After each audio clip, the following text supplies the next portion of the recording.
ತಮಿಳುನಾಡು ರಾಜಕಾರಣದಲ್ಲಿ ಈಗ ಹೊಸ ಶಕೆ ಆರಂಭವಾಗಿದೆ.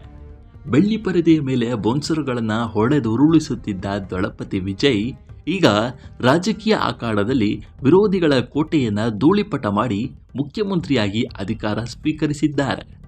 ಸಿಎಂ ಆದ ಬಳಿಕ ತಿರುಚರಾಪಳ್ಳಿಯಲ್ಲಿ ನಡೆದ ತಮ್ಮ ಚೊಚ್ಚಲ ಬೃಹತ್ ರ್ಯಾಲಿಯಲ್ಲಿ ವಿಜಯ್ ಮಾತನಾಡಿದ ರೀತಿ ಈಗ ದಕ್ಷಿಣ ಭಾರತದಲ್ಲೇ ಸಂಚಲನ ಮೂಡಿಸಿದೆ.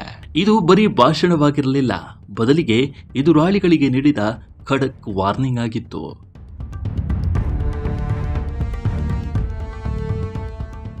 ರ್ಯಾಲಿಯಲ್ಲಿ ಕಿಕ್ಕಿರಿದು ತುಂಬಿದ್ದ ಅಭಿಮಾನಿ ಸಾಗರವನ್ನು ನೋಡಿ ಭಾವುಕರಾದ ವಿಜಯ್ ಒಂದು ಸಂಚಲನಕಾರಿ ಹೇಳಿಕೆಯನ್ನ ನೀಡಿದ್ರು. ತಮಿಳುನಾಡಿನ ಆರಾಧ್ಯ ದೈವ ದಿವಂಗತ ಸಿಎಂ ಎಂಜಿಆರ್ ಅವರು ಕೂಡ ತಮ್ಮ ಮೊದಲ ಚುನಾವಣೆಯಲ್ಲಿ ಇಷ್ಟೊಂದು ದೊಡ್ಡ ಪ್ರಮಾಣದ ಮತಗಳನ್ನು ಗಳಿಸಿರಲಿಲ್ಲ.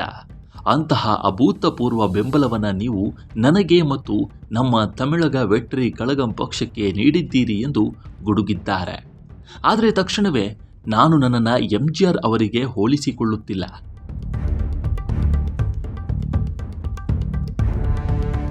ಅವರು ಮಹಾನ್ ನಾಯಕರು. ನಾನು ಕೇವಲ ಎಂಜಿಆರ್, ಅಣ್ಣಾ ಮತ್ತು ಪೆರಿಯಾರ್ ಅವರು ಹಾಕಿಕೊಟ್ಟ ಹಾದಿಯಲ್ಲಿ ನಡೆಯಲು ಬಂದಿರುವ ನಿಮ್ಮ ಮನೆಯ ಮಗ ಎಂದು ಹೇಳುವ ಮೂಲಕ ಜನರ ಹೃದಯ ಗೆದ್ದರು. ದಶಕಗಳಿಂದ ತಮಿಳುನಾಡನ್ನು ಆಳುತ್ತಿದ್ದ ಡಿಎಂಕೆ ಮತ್ತು ಎಐಎಡಿಎಂಕೆ ಎಂಬ ಎರಡು ದೈತ್ಯ ಪಕ್ಷಗಳ ಆಧಿಪತ್ಯಕ್ಕೆ ವಿಜಯ್ ಅಂತ್ಯ ಹಾಡಿದ್ದಾರೆ. ಇಷ್ಟು ವರ್ಷಗಳಿಂದ ನಿಮ್ಮನ್ನ ಸರದಿಯಲ್ಲಿ ಸರಿಸಿ ಮೋಸ ಮಾಡುತ್ತಿದ್ದ ಇಬ್ಬರನ್ನ ನೀವು ತಿರಸ್ಕರಿಸಿದ್ದೀರಿ.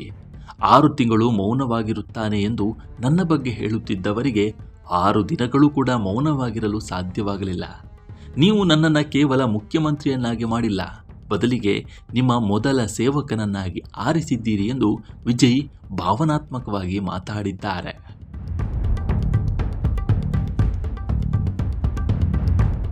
ಇನ್ನು ಸಂಖ್ಯೆಗಳಲ್ಲಿ ವಿಜಯ್ ಹವಾ ಹೇಗಿತ್ತು ಅನ್ನೋದನ್ನು ನೆನಪು ಮಾಡಿಕೊಳ್ಳೋದಾದರೆ, ಏಪ್ರಿಲ್ 23ರಂದು ನಡೆದ ಚುನಾವಣೆಯಲ್ಲಿ ವಿಜಯ್ ನೇತೃತ್ವದ ಟಿವಿಕೆ ಪಕ್ಷ ಬರೋಬ್ಬರಿ 108 ಸ್ಥಾನಗಳನ್ನು ಗೆಲ್ಲುವ ಮೂಲಕ ಇತಿಹಾಸವನ್ನು ಸೃಷ್ಟಿಸಿದೆ.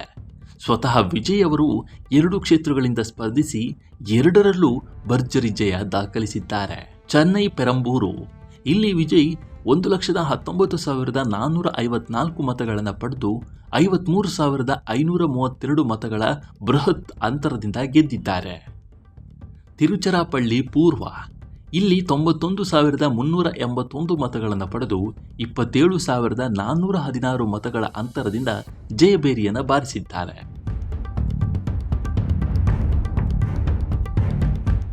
ಸದ್ಯ ವಿಜಯ್ ಅವರು ತಿರುಚರಾಪಳ್ಳಿ ಕ್ಷೇತ್ರಕ್ಕೆ ರಾಜೀನಾಮೆ ನೀಡಿದ್ದು ಚೆನ್ನೈ ಪೆರಂಬೂರು ಕ್ಷೇತ್ರದ ಶಾಸಕರಾಗಿ ಮುಂದುವರಿಯಲಿದ್ದಾರೆ. ಬೆಳ್ಳಿ ಪರದೆಯ ಮೇಲೆ ತಮಿಳಿಗ ಪ್ರೇಕ್ಷಕರನ್ನ ರಂಜಿಸುತ್ತಿದ್ದ ವಿಜಯ್ ಈಗ ಮೈದಾನಕ್ಕಿಳಿದು ಜನರ ಸೇವೆಗೆ ನಿಂತಿದ್ದಾರೆ. 1977ರಿಂದ 1987ರವರೆಗೆ ತಮಿಳುನಾಡನ್ನು ಆಳಿದ ಮೊದಲ ನಟ ಸಿಎಂ ಎಂಜಿಆರ್ ಅವರ ಹಾದಿಯಲ್ಲೇ ವಿಜಯ್ ಸಾಗುತ್ತಿರುವುದು ಅಭಿಮಾನಿಗಳಲ್ಲಿ ಹೊಸ ಭರವಸೆಯನ್ನು ಮೂಡಿಸಿದೆ.